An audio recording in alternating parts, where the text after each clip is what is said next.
निकल गई वो सौंदर्य सहित अपना। हाँ, और गई ऐसे ही अपना बढ़िया थोड़ा-सा अपना अपना बाल वगैरह बिखरे हुए, लेकिन क्या करूँ करके तो गए तो बुद्ध जा रहे थे। और ये गई रानी, कहते जल्दी से आ जाओ, जल्दी से आ जाना, जल्दी से आ जाना। उनको कह दिया, किसको? नंद को, जल्दी से आ जाओ, बहुत ज़रूरी काम है, जल्दी से आ जाओ। और नंद ने उसका जो चेहरा देखा, वो बिखरे बाल देखे, वो मतलब नहाते आए हुए निखरा हुआ चेहरा देखा, और इधर भिक्षा पात्र हाथ में, इधर बुद्ध, और क्या करूँ, क्या नहीं।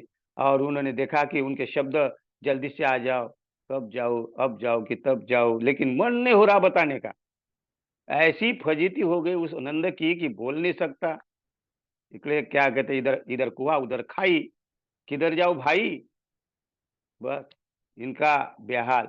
लेकिन बुद्ध के साथ गया, और इधर उत्तरा ने कह दिया, इसने रानी ने कह दिया जनपद कल्याणी ने कि नहीं आप आओ, जल्दी से आ जाओ, बहुत ज़रूरी काम है। और इधर नंद के मन में कोलाहल, बाज़ार चल रहा है उनके मन में, और इधर बुद्ध। और ऐसा करते-करते कुछ दिन रहने के बाद में वो बुद्ध के साथ ही रहना पड़ा उनको, भिक्षु बन गया और श्रावस्ती चले गए। श्रावस्ती में गए जेतवन में, वहाँ श्रावस्ती में जाने के बाद में फिर वो बुद्ध के साथ ही रहे। लेकिन इसका कोई मन नहीं लगता था। भिक्षु तो बन गया, लेकिन मन किधर? मन घर में, इधर उत्तरा में, इधर रानी में, कि रानी बनने वाली थी, शादी होनी। और वो बोल भी रहा था भिक्षुओं को, सबको, कि मेरा मन नहीं लग रहा, मैं क्यों आ गया हूँ, मैं कैसा। लेकिन बुद्ध को बोलना नहीं हो रहा था। लेकिन ये मत समझना कि बुद्ध को मालूम नहीं था, बुद्ध सब जानते थे। बुद्ध सब जानते थे क्या हो रहा।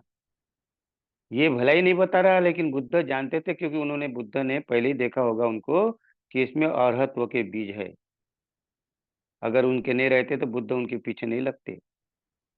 क्योंकि अंगुलीमाल के पास जाते बुद्ध, तो उसमें बुद्धत्व के बीज देखे थे, तभी गए। जिसमें वो बुद्धत्व के बीज देखते बुद्ध, है ना? लेकिन इन्हें क्या लगा, बुद्ध को नहीं बता रहे, ये भाई है, इनको कैसा बोलूं। सब भिक्षुओं को मालूम हो गया, सब चर्चा हो गई। लेकिन आखिर बुद्ध को लगा कि क्यों आनंद, क्या हुआ, कैसा लग रहा है तुम्हें? भिक्षु जीवन कैसा लग रहा है? तो भिक्षु ऐसा, अच्छा लग रहा। अब नहीं बोल रहा, लेकिन मन में आता, अरे बोलू ना, बोलू ना। तो बुद्ध मुस्कुराए, नंद, बताओ, सही बताओ क्या है? तुम भिक्षु बने, तुम खुश हो कि नहीं?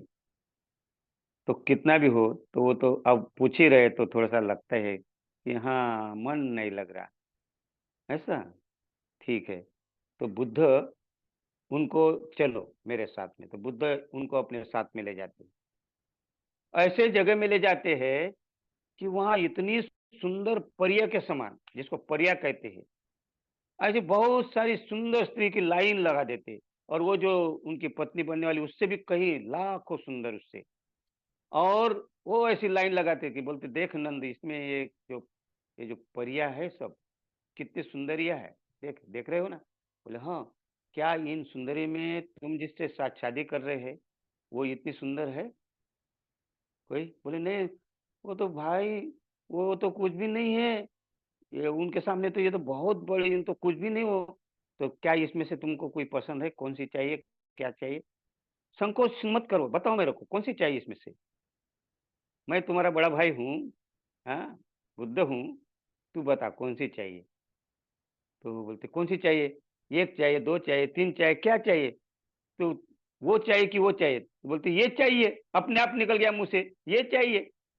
हाँ, तो इसमें से कितनी चाहिए, क्या चाहिए? एक चाहिए, दो चाहिए, तीन चाहिए, 10 चाहिए, 20 चाहिए, 500 चाहिए, जो भी है, तेरे को बता कितनी चाहिए। और लेकिन मेरी एक शर्त है, ये परिया मिलने के पहले तेरे को ध्यान करना पड़ेगा, ध्यान में उतरना पड़ेगा। जब तक तू उसमें परिपूर्णता नहीं लाएगा, तब ये नहीं मिलेगा। तो तेरे को ये अगर हासिल करना है, तो तेरे को ध्यान करना पड़ेगा। तो बोले ठीक है, मैं ध्यान करूंगा। और फिर उनको ले आए वापस, और बोले देख, तेरे को परिया तैयार है, जितनी चाहिए उतनी, हाँ, जो चाहिए वो, लेकिन ध्यान में उतरना है। और इधर ये जो बातें, ये सब सुनी भिक्षुओं ने, तो भिक्षु लोग भी चिढ़ाने लगे, अरे यार, परी के पीछे पड़ गया ये नंद। कैसा आदमी अपनी पत्नी को छोड़ दिया, परियों के पीछे पड़ गया और ये ध्यान की इनको दिया ध्यान, तो ये ध्यान भी नहीं कैसा करेगा? ध्यान इसको आता है कि नहीं आता है? तो चिढ़ाने लगे उसको, उनको ताने मारने लगे, अनेक प्रकार के उनको परिया का उदाहरण देकर, कभी घर का पत्नी का उदाहरण देकर, रानी का उदाहरण देकर, कभी ऐसा अरे ये गया काम से, ऐसा कुछ उनको ऐसा ऊट-पटांग से कुछ लोग तो रहते भिक्षु परिपूर्ण तो नहीं थे सभी, तो उनकी टिंगल उड़ाने लगे थे। ताना जैसे दिखे तो उसको अच्छा नहीं लगा, ये अच्छी बात नहीं है। उसको लगा पहले ध्यान करता हूँ, इनको बताता हूँ और फिर वो ध्यान में उतरना शुरू हो गया और ऐसा कहते हैं कि ऐसा ध्यान में लग गया वो, तो ध्यान करते उनको लेकिन बुद्ध का हाथ था, बुद्ध की बराबर नज़र थी उनके ऊपर। जहाँ कुछ गलती होती है तो बुद्ध उनको बराबर बताया करते थे कि कैसा करना है ध्यान। उनके पीछे भिक्षु लगा दिए थे, जो अरहत थे। उनको किस प्रकार ध्यान करना है, कैसा करना है, ऐसा एक ही दिन में नहीं हुआ उनका। और ऐसा करते-करते वो औरत हो गया और औरत होने के बाद में उनको समझ आ गया और जैसे औरत हो गए, तो बुद्ध उनके पास गए, बोले, "नंद, कौन-सी परी चाहिए तेरे को? कौन-सी सुंदरी चाहिए बता।" तो हाथ जोड़ते हैं नंद, "धन्य हो भगवान।" अब भगवान बोलता है वो, अभी तक भाई बोलता था, अभी भगवान बोल रहा। देखिए, भगवान धन्य हो आप, मेरी आँखें खोल दिया आपने। अब मुझे समझ आ गया कि मुझे क्या चाहिए नहीं क्या क्या नहीं चाहिए, क्योंकि मैं अब अरहत हो गया हूँ। बुद्ध को तो मालूम थे, बिल्कुल, बुद्धम तो मालूम था, वो बिल्कुल, अरहत बन बिल्कुल। गए। तो कहने का मतलब नंद को इसके पहले उस सुंदरी को दिखाने के पहले एक और दृश्य दिखाया उनको। सुंदरी को जाने के पहले जिस जंगल में जा रहे थे तो जंगल में आग लगी थी और आग लगकर जो प्राणी थे, इधर के उधर भाग रहे थे। वो आग से बचने के लिए, वनवा से बचने के लिए, वो वनवा जिसको वनवा कहते हैं, हाँ, जिसको आग लगती है जंगलों जंगल में, वो आग में जानवर इतने सुंदर-सुंदर जानवर, लेकिन इधर से उधर भाग रहे थे अपनी जान बचाकर और वो दृश्य दिखा रहे थे बुद्ध उनको, आनंद को और बोले, "देख आनंद, क्या हाल है। ये जो जीवन है, देखिए कैसे तड़प रहे हैं। मनुष्य का भी जीवन ऐसा ही है आनंद, क्योंकि मनुष्य भी ऐसा ही तड़पता है।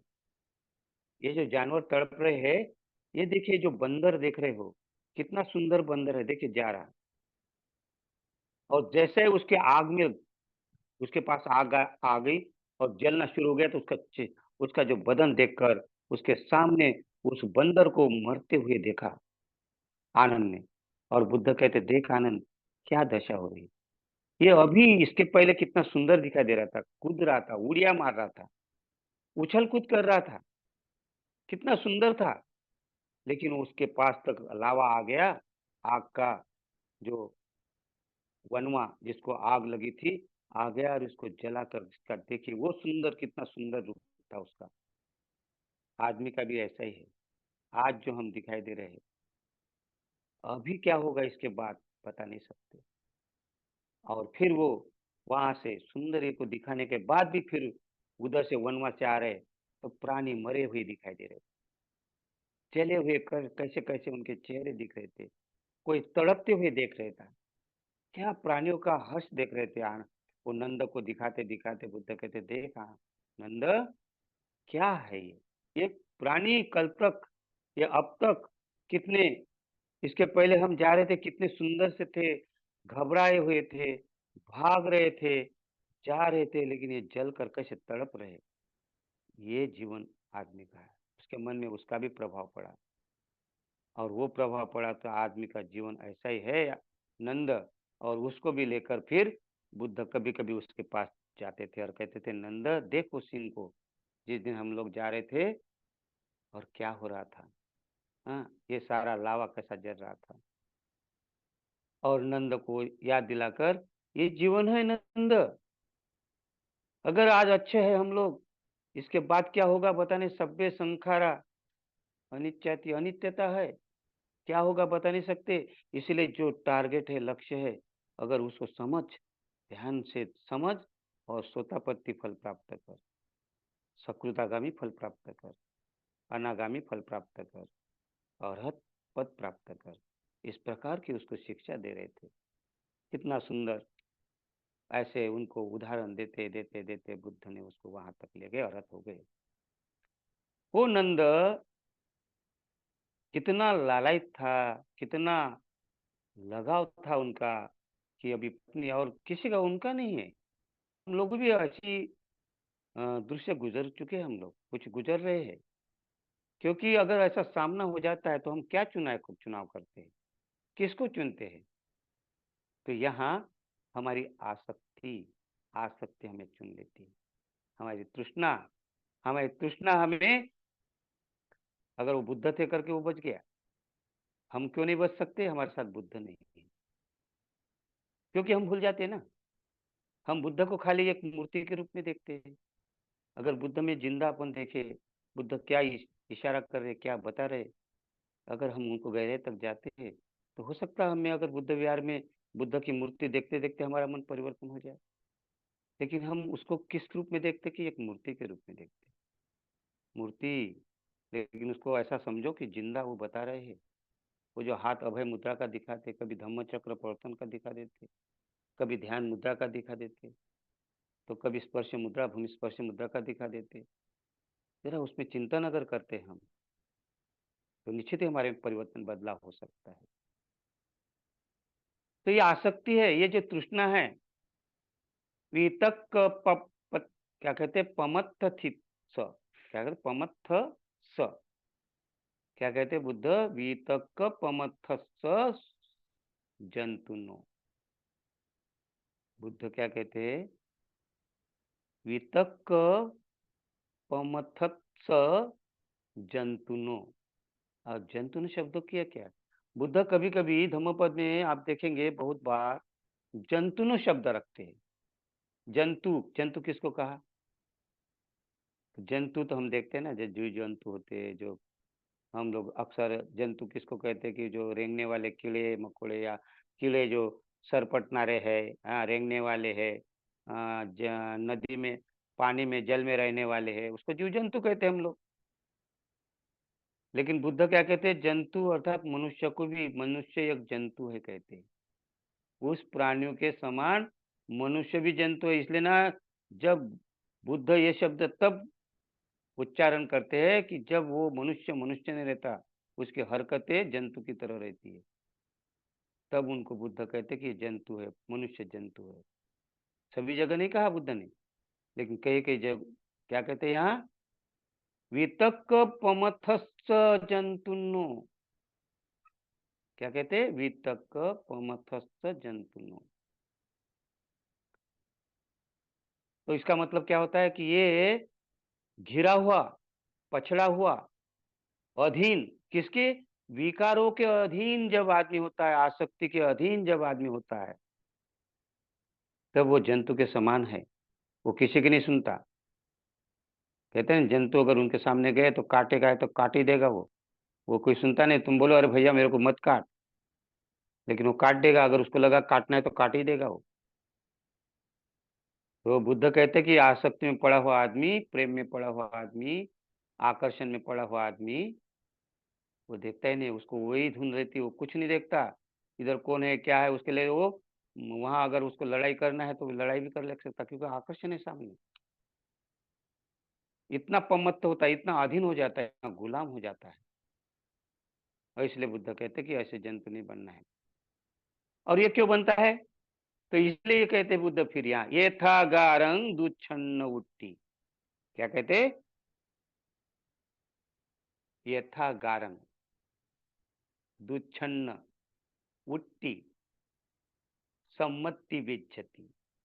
एक एक शब्द का है। यथागार, अगार, अगार, यथागार, यथा माने जैसा वैसा, जिसको उसको, इस प्रकार जिस प्रकार, ऐसा कहते उसको। तो ये था गार, ये था अगार, गार माने घर, मकान, और दुच्छन्न माने ठीक से छाया नहीं हुआ, छत। जिस मकान का, उस समय तो मकान ऐसे सीमेंट के नहीं थे, आजकल सीमेंट के मकान है तो उसमें सीमेंट से अपन लैंटरिंग वगैरह करते, वो बात अलग है ना। उस समय क्या था, उस समय मकान बनते थे, मिट्टी के मकान बनते थे, उसके ऊपर घास फूस जो भी खपरा कवेलू जिसको हम कहते हैं वो डालते थे उसमें, और उसको ढक देते थे ताकि वो छत बनकर उसमें अगर हमारी गर्मी से, ठंडी से और बरसात से, पानी से उसकी रक्षा हो, इसीलिए हम लोग घर में छत डालते थे, घर बनाते हैं। तो बुद्ध क्या कहते हैं, वो उदाहरण देते हैं कि ठीक से छाया हुआ नई घर, दुच्छन्न माने ठीक से नहीं छाया हुआ छत। जिस घर का ठीक से छत नहीं छाया हुआ, कहीं शेड हुआ, तो शेड से अगर बरसात का पानी तो आ जाएगा ना, बरसात में बरसात का पानी आ जाएगा, अगर ठीक से नहीं छाया छत तो इसलिए बुद्ध कहते दुच्छन्न माने ठीक से नहीं छाया हुआ मकान का छत, उसको कहते दुच्छन्न। उट्टी, उट्टी माने वृष्टि, वृष्टि माने बरसात, बरसात होना, पाउस आना। बरसात के दिनों में वर्षावास, जिसको वर्षा कहते हैं, तो वर्षा का पानी, तो यहाँ क्या कहते हैं, उट्ठी सम्मति विज्जति, घुस जाना, सम्मति विज्जति माने घुस जाना। कहाँ कहाँ घुस जाना? आवाज नहीं आ रहा क्या? आवाज आवाज नहीं आ रही बहुत क्या? बहुत आ कम रही आ है रही। आप। नहीं नहीं, ठीक हाँ, आ रही। आपकी प्रॉब्लम होगी, आप ये लेफ्ट होके एक बार दोबारा रिजॉइन हो जाइए। ओके ओके ऐसा ओके। है। अच्छा अच्छा, आवाज आ रही ना? हाँ ठीक आ है। रही है। तो दुच्छन्न का अर्थ होता है कि ठीक से घर को न छाया हुआ छत, घर का छत। और उट्टी माने वर्षा, बरसात होना, पाउस आना, बरसात होना, वर्षा होना। और सम्मति विज्जति का अर्थ होता है घुस जाना। तो क्या घुस जाना?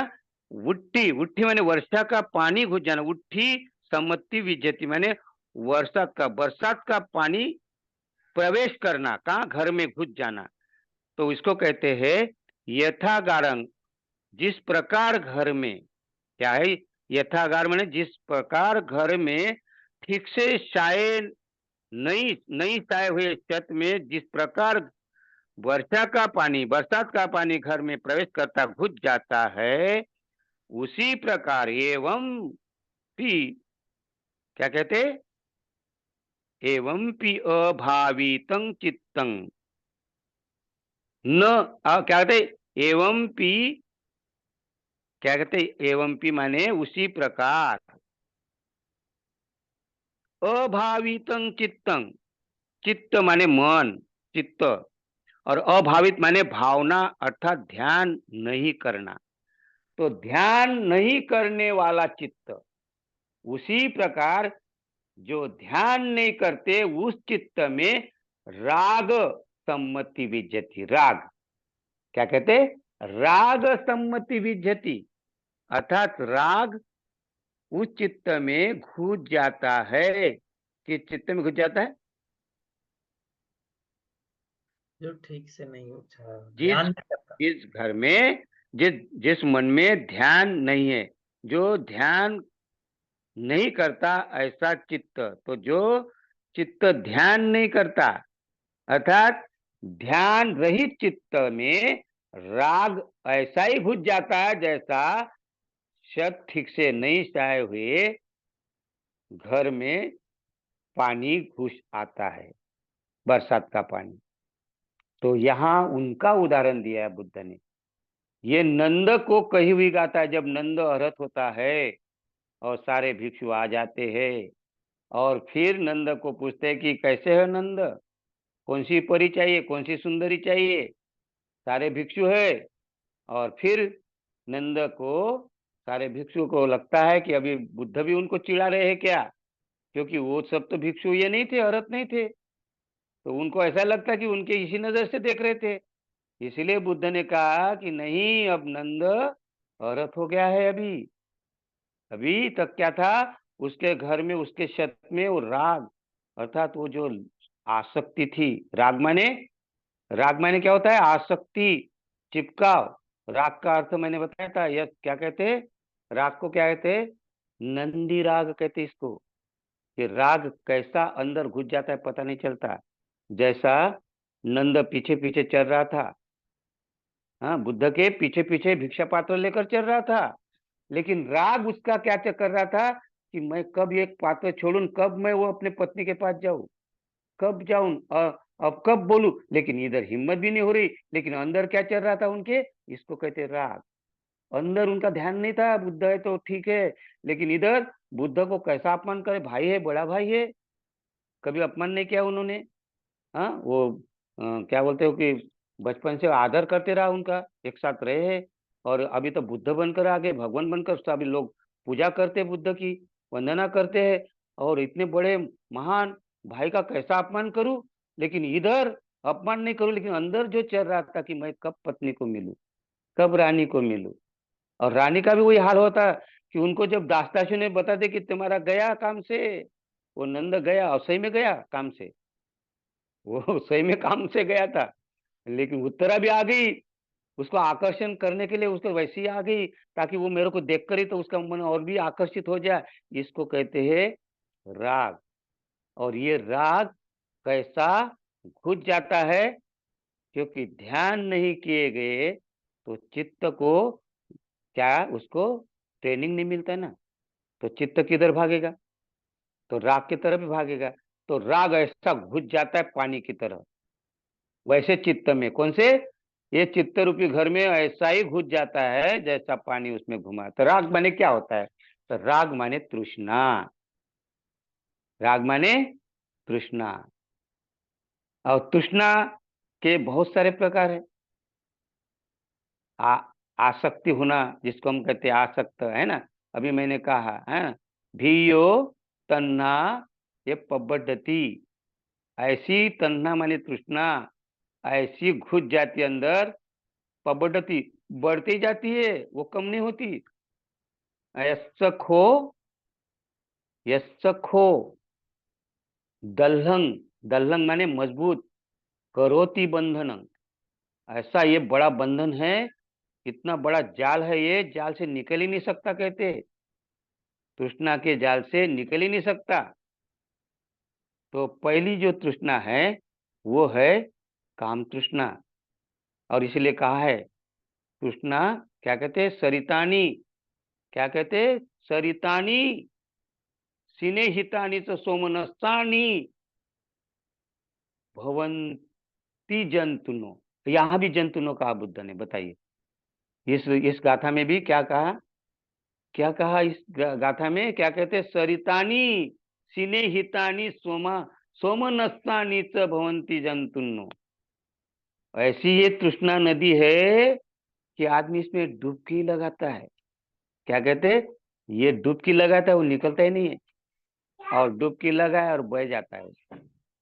सरितानी माने तृष्णा की नदी। तृष्णा रूपी नदी ऐसी खतरनाक है, क्या कहते हैं? सीने हितानी इतना स्नेह में डालती, डुबो देती है, बाहर निकलने का नाम ही नहीं होता है। सोमनस्तानी बड़ा सौम्य, ऐसा आपको घेर लेगी, पता ही नहीं चलता।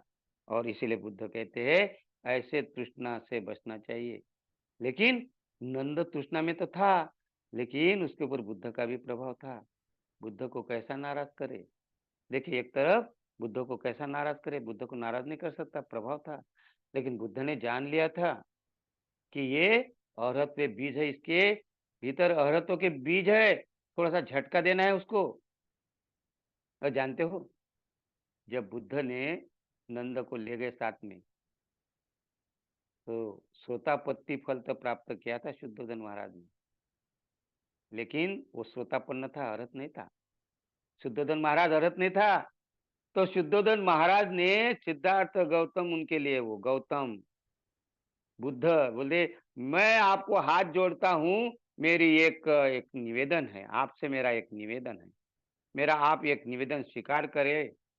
बुद्ध को कहते हैं शुद्धोधन महाराज। बुद्ध कहते कहिए। तो बोलते कम से कम मैं ये चाहता हूँ कि एक कम से कम आप मेरी बात स्वीकार करें कि आपको किसी को भिक्षु बनाना है, आपका शिष्य बनाना है, तो कम से कम वो बनने वाले को उनके घर से, माँ से, बाप से, पति से, पत्नी से, लड़के से परमिशन मांगना। परवानगी सिवाय किसी को दीक्षा मत दीजिए, क्योंकि मैं जानता हूँ मेरे ऊपर कितना अभी बोझ किया तूने। तू तो चला ही गया था, निकल गया था, और दूसरे को भी ले गया जिसका राज्याभिषेक हो रहा था, जिसका शादी हो रहा था। मेरा जो हाल हो रहा, मैं बाप हूँ, मैं पिता हूँ, मेरा जो हाल हो रहा है, ये हाल और किसी दूसरे माँ बाप का मत हो, इसलिए मेरे निवेदन स्वीकार करे, किसी को भी परमिशन, बिना परमिशन से भिक्षु मत बनाना, शिष्य मत बनाना। और इसीलिए बुद्ध ने वो बात स्वीकार भी की थी, क्योंकि उनको झटका पड़ा था ना। बुद्ध के जो लड़का था, जो अपना बुद्ध का जो भाई था नंद, वो राजपाट, उसका राज्याभिषेक हो रहा था, तो घर में एक उसको उत्तराधिकारी मिल रहा था, और वो भी जा रहा था इनके हाथ से, जा रहा था कि गया ही भिक्षुक बन गया, तो उसको तो याचना ही करना पड़ा ना। तो इसीलिए देखिए बुद्ध, लेकिन बुद्ध नाराज तो हो गए ना, माँ बाप तो बहुत सारे नाराज होते थे बुद्ध से, ऐसी बात नहीं, लेकिन बुद्ध ने उससे परमिशन फिर लेना, घर से परमिशन लिया, माँ हो तो बाप हो, कि पति अगर होता तो पत्नी से, पत्नी अगर होती तो पति से, अगर लड़का घर का परिपूर्ण घर चलाता है, बाप अगर है ज्यादा उम्र का, तो लड़के से परमिशन लेना पड़ता है, बहू बेटे से परमिशन लेना पड़ता है, ऐसा नहीं है। तो बुद्ध ने उसके बाद परमिशन शुरू की थी। तो ये कहने का मतलब क्या है कि नंद को पहले ही बुद्ध ने जान लिया था कि इसमें औरतों के विजय, इसीलिए तो उसको साथ में ले गए थे, और साथ में ले गए कि बुद्धत्व बनना ये बड़ी बात है, कि शादी करके सांसारिक बनना बड़ी बात है। हालांकि बुद्ध कहते हैं, किसी को भी बुद्ध ने जबरदस्ती नहीं करते, वो उनके ही शब्दों से उनको ही जीत लेते, अपने खाली शब्दों का वो उनके ऊपर ऐसा करते हैं कि वो शब्दों से ही प्रभावित हो जाते हैं। अय्या ही लाभ उपनिषा अय्या निब्बाण गामिनी, बुद्ध कहते हैं, क्या कहते हैं, अय्या ही लाभ उपनिषा अय्या ही निब्बाण गामिनी। नंद को कह रहे, जब अरहत के पहले पहले बोलता है, बुद्ध को कहते कि अभी भी तेरे पास में दो रास्ते हैं। बुद्ध कहते हैं, नंद तेरे पास दो रास्ते हैं, एक रास्ता सांसारिक तरफ जा रहा है, लाभानु, क्या कहते हैं, अय्या ही लाभानुपनिषा, ये लाभ के तरफ जाने वाला, ये तुम्हारे लोभ के तरफ जाने वाला, संसार के तरफ जाने वाला एक रास्ता है। और निब्बाण गामी, अय्या निब्बाण, और अय्या माने दूसरा, और दूसरा निर्वाण की तरफ जाने वाला मार्ग है। निब्बाण गामिनी माने रास्ता, गामिनी माने रास्ता, निर्वाण की तरफ एक रास्ता जा रहा है, और एक जा रहा संसार की तरफ। दे कभी भी तेरे को वक्त है, किधर जाना है। तो नंद कहते, भगवान मैं समझ गया हूँ, अब मैं समझ गया हूँ, मैंने चुन लिया हूँ मुझे किधर जाना है। ये धोखादायक रास्ता है। कौन सा? ये धोखादायक रास्ता है।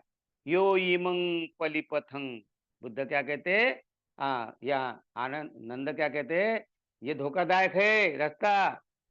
तो बुद्ध कहते, सही कह रहा, यो इमंग पलिपथंग दल्लंग संसारंग मोहमच्चगा। क्या कहते बुद्ध, यो इमंग पलिपथंग, पलिपथंग माने धोखादायक मार्ग, पलिपथ, पथ माने मार्ग, पली माने धोखादायक, धोखादायक माने संकटपूर्ण खतरनाक रास्ता। बुद्ध कहते बुद्ध क्या कहते, यो इमंग पलिपथंग दल्लंग, दल्लंग माने मजबूत, पकड़ा हुआ, संसारंग यानी संसार, ये है संसार में जो हम प्रपंच चला रहे थे ना, जिसको संसार कहते, ये इतना खतरनाक रास्ता, क्या कहता है, इतना कठिन है ये, इसमें से निकलना ही इसमें, ये संसार से निकलना ही बड़ा मुश्किल है, कठिन है, इतना धोखादायक रास्ता है ये कि यहाँ से निकलना कठिन है। यो इमंग पलिपथंग दल्लंग, दुग्गम, दुग्गम माने कठिन, कठिन, दल्लंग दुग्गम संसारंग मोह मच्चगा, मोह माने अज्ञान से भरा हुआ, मोह माने अज्ञान, अच्चगा यानी उसमें मिल जाना, उसमें निर्वाण होना, उसमें रह जाना। तो किसमें? अच्चगा माने उसी में अच्छा समझना, उसी को अच्छा समझना, किसको? संसार को। तो ये संसार का इतना बड़ा खतरनाक रास्ता है कि यहाँ से आदमी मुक्त ही नहीं होता, बहुत दुर्गम है, कठिन है। यो इमंग पलिपतंग दल्लंग दुग्गम संसारंग संसारंग मोहमच्चगा। लेकिन क्या कहते, तीनों पारगतो, तीनों पारगतो झाई। लेकिन बुद्ध क्या कहते हैं, जो ध्यान करता, झाई माने ध्यान करने वाला, ऐसे दुर्गम रास्ते को, संसार रूपी ऐसे कठिन, जो धोखादायक है, जहां से निकलना कठिन है, ऐसे निकलने वाले कठिन रास्ते को भी ध्यान करने वाला आदमी, ध्यान करने वाला व्यक्ति उससे भी पार कर देता, तर जाता है। तीनों माने तर जाना, उससे पार हो जाता है। पारगतो, तीनों पारगतो झाई। कितना भी कठिन रास्ता अगर है, तन्हा से भरा हुआ है, कितना भी कठिन है, दुर्गम है, हाँ, धोखादायक है, इसके बावजूद भी अगर जो ध्यान करता है, वो आदमी इस दुर्गम रास्ते को भी पार कर देता है, उसके पार हो जाता है। और क्या कहते हैं, अनेजो अकथंकति, वो संदेह रहित हो जाता है। अकथंकति, कथंकति माने संदेह में रहना, और अकथंकति माने संदेह रहित होना। उसके संदेह मिट जाते, सब शंका मिट जाती, कुछ शंका मिट जाती है। और अनेजो अकथंकति, क्या कहते, हाँ, क्या कहते, तीनों पारगतो झाई अनेजो अकथंकति। तो तीनों माने तरना, तीनों, तीनों माने तर जाना, बाहर हो जाना, मुक्त हो जाना। तो कितना भी दुर्गम अगर रास्ता है, कठिन रास्ता है, धोखादायक अगर है संसार रूपी रास्ता, तो भी जो ध्यान करता है उस रास्ते को, दुर्गम रास्ते को पार करता है। और क्या कहता है, अनेजो, अनेजो माने तृष्णा रहित हो जाता है। अनेजो का अर्थ होता है तृष्णा रहित हो जाना, तृष्णा रहित हो जाता है, और वो संदेह के पार हो जाता है। उसको कोई संदेह नहीं रहता है निर्वाण के बारे में, क्योंकि उसने तृष्णा रहित हो जाता है। अनुपादाय निवृत्तो, क्या कहते, अनुपादाय निवृत्तो, अनुपादाय माने आसक्ति रहित हो जाता है। अब उसको उपादाय, उपादाय माने ये लेना वो लेना, ये चाहिए वो चाहिए, संतुष्ट नहीं होता आदमी। उपादाय माने ये लो क्या, अगर ये पास में है तो और भी चाहिए, और भी चाहिए, और भी चाहिए। वो मरते तक हमें और चाहिए, और चाहिए। मरते समय भी बोलता कि मुझे अभी रहना चाहिए, मैं नहीं मरना चाहूँ, मैं नहीं मरना चाहूँ। उपादाय कहते इसको। उपादाय माने हर चीज की लालसा रखना, संतुष्ट नहीं होना, हमेशा असमाधानी रहना। तो हम आदमी जो कमाते रहते, जो चीजें लेते रहते, लेकिन उसके मन भर गया कि अब नहीं, ये चाहिए, ये नहीं चाहिए, चाहिए, कभी भी हमारा मन भरता ही नहीं। ये नहीं तो ये नहीं तो ये, नहीं तो चलता रहता है। तो इसको कहते हैं उपादाय। लेकिन क्या कहते हैं यहाँ, जो ध्यान करता है झाई, क्या कहते हैं, तीनों पारगतो झाई, माने जो ध्यान करता है वो पार हो जाता है, मुक्त हो जाता है, संदेह रहित हो जाता है, तृष्णा रहित हो जाता है, और अनुपादाय होता है। उसको किसी भी वस्तु के प्रति अब उसकी आसक्ति नहीं रहती, आसक्ति विहीन हो जाता है। तो ऐसा ये नंद बना है भिक्षुओं। क्या कहते, बाकी भिक्षुओं को तो ऐसा नंद अरहत बन गया है, ये काय में बन गया है, तो कहते ये था गारंग सुछन्न उट्टी। पहले उसके चित्त में शेद था, होल था उसके चित्त में, और उस होल से राग आ जाता था, किसके, नंद के। तो अभी क्या कहते, ये था गारंग सुच्छन्न उट्टी। सुच्छन्न उट्टी का अर्थ, सुच्छन्न माने ठीक प्रकार से घर के छत को छाना। जिस घर का छत ठीक प्रकार से छाया है, उस घर में जिस प्रकार, क्या कहते हैं, बरसात का पानी प्रवेश नहीं करता, घुस नहीं सकता, इस प्रकार ठीक से ध्यान करने से सुभावितं चित्तं एवं सुभावितं चित्तं एवं भी सुभावितं चित्तं, जिस प्रकार ठीक से ध्यान करने से, ध्यान करने से जो शेद था राख का, वो शेद बुझ गया, तो वो राख रूपी पानी अंदर नहीं आ सकता। तो ये था गारंग सुच्छन्न उट्टी न सम्मति विज्जति एवं पी सुभावितं चित्तं। पहले अभावितं चित्त था, ध्यान रहित चित्त, और ये सुभावितं चित्तं एवं पी सुभावितं, अर्थात ठीक से ध्यान करना। ठीक से ध्यान करने से चित्त में राग घुस नहीं सकता।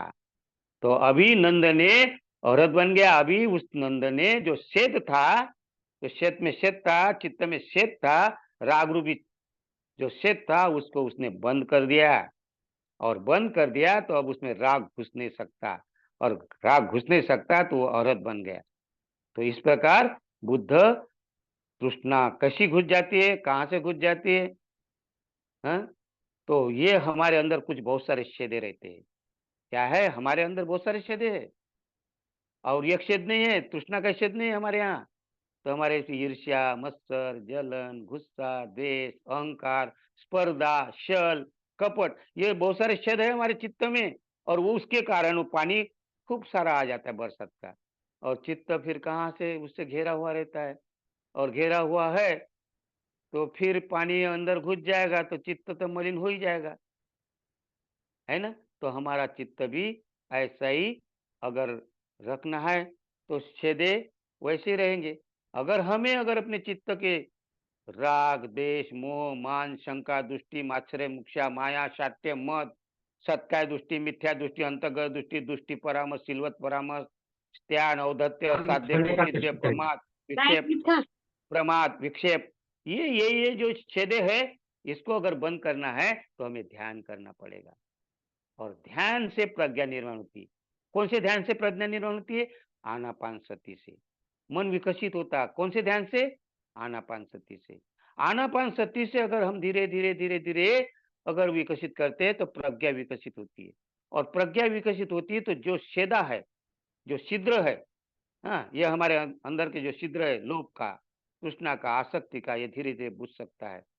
तो हमें ये छिद्र बुझाने के लिए कहाँ जाना पड़ेगा? ये छेद के लिए कोई सामग्री तो लाना पड़ेगा ना। छेद भी कोई खपरा डालेंगे, घास डालेंगे, कुछ डालेंगे, सीमेंट लगाएंगे, छेद बंद करना है हमें, नहीं तो पानी आ जाएगा। तो ये सामग्री क्या है, कहाँ मिलेगी? इसको बंद करने के लिए जाना पड़ेगा, तो बुद्ध विहार में जाना पड़ेगा, धम्म वर्ग में जाना पड़ेगा, धम्म शिविरों में जाना पड़ेगा, बार बार सत्संग करना पड़ेगा, धम्म चर्चा करनी पड़ेगी, कालेन धम्म साकच्छा, बार बार धम्म श्रवण करना पड़ेगा, कालेन धम्म श्रवणम। और ये अगर हम करेंगे तो फिर हम वो छोटे छोटे जो चित्त में जो जो छेदे है ना उसको बंद कर सकते हैं, और इधर सोच बढ़ जाएगा, काय का, फिर चित्त को एक लाइन मिल जाएगी, और फिर ध्यान चालू हो जाएगा। तो ध्यान एकदम नहीं आएगा, आनापान सती या कोई भी मैत्री भावना, तो हमें पहले ये बुद्ध विहार, धम्म शिविर, धम्म वर्ग, धम्म चर्चा, ये धम्म संध्या चल रहे ऐसे प्रवचन से, ये सुनने से, धम्म श्रवणं, श्रवण करना पड़ेगा धम्म। और जब तक हम श्रवण नहीं करेंगे तो हमें बुद्ध समझ में आ जाएगा क्या? बुद्ध की स्पष्टता आएगी क्या? नहीं आएगी। धम्म श्रवण करना भी एक बहुत बड़ी बात है भला, मन ही नहीं लगता धम्म श्रवण करने के लिए। मैं देखता हूँ कई बार प्रवचन में जाते, कभी कहीं प्रवचन होता है, या कभी पूजा होती है, पूजा में जाते, लोग पूजा रखते घर में, नामकरण के नाम से, शादी के नाम से, या अंत्य संस्कार के नाम से, कोई भी रहे ना, तो वहां जाते तो कोई बराबर आता है, इधर पूजा चालू होती है, इधर चालू होती, बुद्धं शरणं गच्छामि, उधर अरे जय भीम जय भीम, अरे मेरे को थोड़ा सा लेट हो गया, बोलते "हाँ, कोई बात नहीं कोई बात नहीं, मैं भी तो लेट हो गया था"। इधर इनका प्रवचन चालू होता है, इधर बुद्धं शरणं गच्छामि चलता है। मन किधर है? हम सुनते ही नहीं। तो ये सुनने का गुण बड़ा महत्वपूर्ण। बुद्ध कहते हैं धम्म श्रवण, श्रवण करना ये बहुत बड़ा गुण है। अगर आप आज श्रवण करेंगे तब कल आपकी कोई बात सुनेगा। अगर आप ही नहीं सुने तो आपने बताए हुए लोग कौन बात सुनेगा? आप कितनी बड़ी बड़ी बातें बताओ ना, बड़े बड़े सभा में जाकर, आर्य अष्टांगिक मार्ग ऐसा है, 10 पारामिता ऐसा है, 7 बोधांग ऐसा है, हाँ, एक ही दिन में सब बता दो। लेकिन अगर आप घर में आकर शराब पीते हो, बीड़ी पीते हो, गांजा पीते हो, हाँ, क्या बोलते हैं, झूठ बोलते हो, हिंसा करते हो, और उधर बड़े बड़े भाषण देते हो, तो वहां कोई सुनेगा आपका? आपका नहीं सुन पाएगा कोई वहां। क्यों नहीं सुन पाएगा? क्योंकि आपने ही नहीं सुना ना। आपने कब सुना? आपको तो वहां मौका मिला बोलने के लिए, तो आपने इधर उधर का एकादा इसको उसको पूछ के एकादा पुस्तक क्या क्या बोलना, और गए रटे रटाए वहां बोल दिए, और उसमें एकादा शब्द भूल गया तो अटक गए फिर वहीं। तो ऐसा नहीं है, धम्म श्रवण करना पड़ता है, ध्यान से सुनना पड़ता है। धम्म श्रवण करने खाली ये प्रवचन सुनने से नहीं है। आप किताबें पढ़ सकते हैं, वो धम्म श्रवण है। और उसके ऊपर चिंतन करना है। और चिंतन करने के बाद आपकी जो प्रज्ञा निर्माण होती है कि मुझे क्या करना है, तो धीरे धीरे शत के शत पूजना शुरू हो जाता है। हमारे इसमें एक ही राग का छेद नहीं, बहुत सारे छेद है। तो उस छेदों को बंद करने के लिए हमें पहले अच्छी सामग्री लाना पड़ेगा, बुझाने वाली सामग्री। ध्यान की सामग्री तो बड़ी सामग्री है, लेकिन पूजा की सामग्री, प्रवचन की सामग्री, चर्चा की सामग्री, श्रवण की करना, तो ये जब तक हम लोग नहीं करेंगे तो हम लोग आगे नहीं बढ़ सकते हैं। क्यों? क्योंकि हमें राग कहाँ से नहीं, तो द्वेष भी, राग के साथ द्वेष भी आ जाता है। और कैसा आता है पता नहीं चलता है। आपने देखा होगा, अगर आप फसल डालते हैं, अगर मान लीजिए आपने कुछ फसल डाली खेत में, तो खेत में उसकी रक्षा करना पड़ता है। क्योंकि वो जो कचरा है, कचरा आप नहीं बोते, फसल बोते ना आप, कचरा नहीं बोते, तो कचरा अपने आप निर्माण होता है। तो जब आप अच्छे काम करते हैं ना, तो कचरा को कोई बोने की जरूरत नहीं पड़ती। कचरे की कोई शाला नहीं होती, पाठशाला नहीं होती। पाठशाला अच्छे विचारों के लिए होती है। वो कचरा तो अपने आप आ जाता है, घर से ही आता है, पड़ोस से आता है। घर से सीखते बच्चे, गाली गलौज, ताने मारना, ये कहाँ से, कहाँ ये कचरा कहाँ से सीखते हैं? घर से। और घर से शुरू से अगर हमने ध्यान करना और पूजा पाठ करना अच्छा है, तो वो बच्चे के ऊपर कचरा आएगा क्या? नहीं। तो छेद जो थे ये हम निर्माण करते हैं, और ये छेद को हमें ही बुझाना है। तो हमारे बच्चे के ऊपर अच्छे संस्कार पड़ेंगे। अच्छे संस्कार पड़ने के लिए हमें ये जो छेदा है ये बुझाना पड़ेगा। और हमें अच्छी लाइन लगाना पड़ेगा, धम्म श्रवण करना पड़ेगा, ध्यान करना पड़ेगा, और धीरे धीरे फिर पुण्य कर्म करना पड़ेगा। पुण्य कर्म में इसमें आते दान करना। दान करना ये सबसे बड़ा पुण्य कर्म है। फिर उसके बाद में शील का पालन करना, और फिर उसके बाद ध्यान करना। और इसीलिए एक गाथा आती है, दानं ददन्तु श्रद्धाये, शीलं रखन्तु सब्बदा, भावनाभिरता हुन्तु, गच्छन्ति देवता गता। क्या कहते हैं बुद्ध यहाँ? जो श्रद्धा पूर्वक दान देता है, और जो शील का रक्षण करता, पालन करता है, और जो ध्यान साधना करता है, ध्यान भावना करता है, ऐसे 3 गुण जिसमें होते हैं, वो देवता गति को प्राप्त होता है। अर्थात तो उसको देव कहा जाता है। मनुष्य में आप देवत्व निर्माण करते हैं। नहीं तो हमने तो देखा है, बाहर के लोगों को हम लोग क्या कहते हैं? नवर देव कहते हैं। आदमी को देव बना दिया, नवर देव। नवरी देव नहीं बताया, महिला को देव नहीं, देवता नहीं कहा वहां। क्योंकि आदमी परम परमेश्वर कहते हैं। किसने दिया, कहाँ से दिया, कैसा दिया, आदमी ये पति परम परमेश्वर कहते हैं। और इसलिए नवर देव कहते हैं, नवरी देवी नहीं कहते, नवर देव कहते हैं। क्योंकि नवरी को नीचे, स्त्री को नीचे रखने की कोशिश की। पता नहीं किसने ये संस्कृति लाई। बुद्ध संस्कृति ऐसे नहीं सिखाती।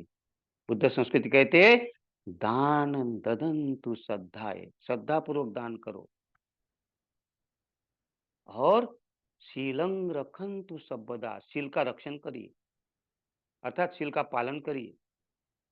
भावना भीरता हुन्तु, और ध्यान सराव करिए। ध्यान सराव करते करते करते, आनापानसति करते करते विपස්සना करेंगे। विपස්සना करते करते प्रज्ञा का विकास होगा। प्रज्ञा का विकास होते होते आप मैत्री विकसित होगी। प्रज्ञा और मैत्री जब एक साथ मिल जाएगी, तो आपके अंदर धम्म धारण हो गया। प्रज्ञा और मैत्री के साथ साथ धम्म धारण होगा, और ये धम्म धारण आपको जल्दी से अरहत तक ले जाता है। और इसीलिए नंद पहले कैसा था, और नंद फिर बाद में कहते कि भगवान धन्य हो। और फिर बुद्ध कहते ये था गारं सुच्छन्न उट्टी सम्मत न सम्मति विजयति, अर्थात अब उसमें पानी घुस नहीं सकता। न सम्मति विजयति, वो बरसात का पानी अब नहीं घुस सकता।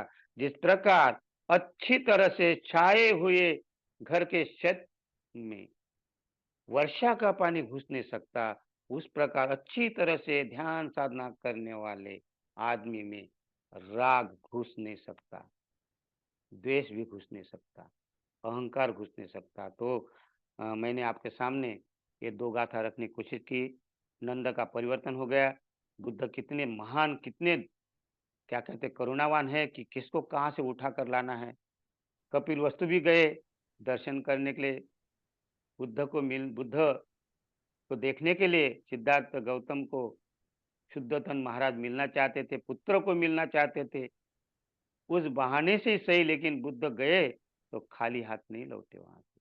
कई लोगों को श्रोतापन्न करके ले आए, कई लोगों को अरहत बना दिए। देखिए बुद्ध की करुणा कितनी है।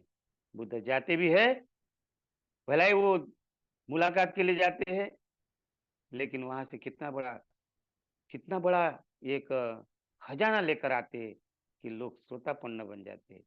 नंद जैसा भाई अरहत बन जाता है, शुद्धोधन जैसा राजा श्रोतापन्न बन जाता है, महाप्रजापति गौतमी जैसी पहले श्रोतापन्न बन जाती, फिर वो भिक्षुनी संघ में आकर अरहत बन जाती है। यशोधरा, राहुल, आनंद, महानाम, ये जो नाम है, ये बुद्ध के आसपास के रिश्तेदार है। कितने सारा खजाना लेकर आए बुद्ध। हमें भी ऐसा बनना है। हमें आसपास के वातावरण को, हमारे आसपास के मित्रों को ये खजाना बांटना है। ये खजाना बांटा है, धम्म चर्चा करना है। कालेन धम्म कथा कच्चा, कालेन धम्म सवनंग, ये प्रवचन ऐसे ऐसे अपने अपने आसपास के लोगों को, रिश्तेदारों को, मित्रों को बांटिए, तो आप भी ऐसा खजाना निर्माण कर सकते हैं और एक दिन ये बौद्धमय भारत हो जाएगा। यही मेरी उम्मीद है आपसे, और आप निश्चित ही इसमें विश्वास है मुझे आप पर भरोसा है कि आप लोगों को बताएंगे और लोगों का विकास होगा, आपका भी विकास होगा। आप भी अरहत्व को प्राप्त करो। आषाढ़ महीना है, अरहत्व होने का महीना है। आपको मैं शुभेच्छा देता हूँ कि जल्दी से झोतापन्न बनिए और अपना विकास करिए, औरों का विकास करिए। मैंने आपके सामने रखने की प्रयत्न किया है। आपके अंतर्मन को मैं प्रणाम करता हूँ और यहीं रुकता हूँ।